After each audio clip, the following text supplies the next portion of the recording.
Truck মালিকদের ধর্মঘট কেন্দ্রের নয়া নীতির প্রতিবাদে আর তার জেরে মেদিনীপুর শহরের পেট্রোল পাম্পগুলিতে ভিড়। মেদিনীপুর শহরের 4টি পেট্রোল পাম্পের মধ্যে 3টি পেট্রোল পাম্পের তেল শেষ, ফলে একটি পেট্রোল পাম্পে অগণিত মানুষের লাইন। কেউ বোতলে পেট্রোল ভরছে, কেউ বা গাড়ির তেল ট্যাঙ্ক ভর্তি করছেন, আর এইভাবে পেট্রোল পাম্পে লম্বা লাইন দিয়ে তেল নিচ্ছেন সাধারণ মানুষ। মানুষের মধ্যে উত্তেজনাও তৈরি হচ্ছে ধীরে ধীরে। পাম্পে তেল শেষ মানে সকাল থেকে প্রচুর ভিড় ছিল, প্রচুর। তো বলে জানি এটা একটু ভিড় ছিল, তেল দিতে পারছি না, আমি কোথাও জানি না। এখন তেল শেষ মানে কখন তেল আসবে কিছু জানা আছে? সন্ধ্যাবেলা আমরা 5টার দিকে তো জিজ্ঞাসা হচ্ছিল, 5টার দিকে, তারপর হয়তো তেল দেওয়া শুরু হয়েছে। তোমার নাম? উত্তম কুমার। তেল পেয়েছি দাদা, আমরা গ্রামের মফস্বল থেকে এসেছিলাম মেদিনীপুরে সামান্য কাজে নিয়ে কাজ করতে। হঠাৎ এসে দেখলাম যে পেট্রোল পাম্পে কয়েকটা পেট্রোল পাম্প মেদিনীপুরের নো স্টক বলে তাড়িয়ে দিল, যে এখানে তো কোনো তেল নেই, পেট্রোল নেই।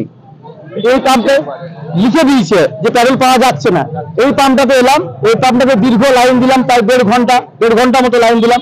একটা আশঙ্কা মনের মধ্যে তৈরি হচ্ছিল যে তেল ভরে বাড়ি যেতে পারবো কিনা, কারণ গাড়িতে তো তেল নেই। জানি মেদিনীপুরে যাচ্ছি, টাউনে যাচ্ছি, তেল ভরবো, বাড়ি এত পাম্প আছে, গিয়ে বাড়ি যাবো, বিভিন্ন কাজ করবো, নিয়ে আসছি, কোনো ওষুধ কিনবো, কোনো দোকানে যাবো, জিনিসপত্র কেনাকাটা করবো, দিয়ে বাড়ি যাবো।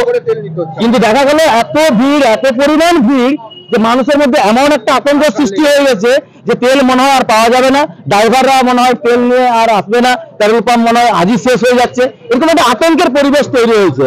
বিভিন্ন সময় সেখান থেকে তো এই ভিড় বিভিন্ন সময় বিভিন্ন কারণে আমরা দেখেছি যে কেন্দ্রের তরফ থেকে হঠাৎ মাঝরাতে, হঠাৎ মধ্যরাতে 12টার সময় একটা ঘোষণা করে দেওয়া হলো যে কাল নোটবন্দি। হঠাৎ গরিব মানুষের হুড়োহুড়ি লাইনে অনেক নিরীহ মানুষের প্রাণ গেল নোটবন্দির সময় আমরা দেখেছি।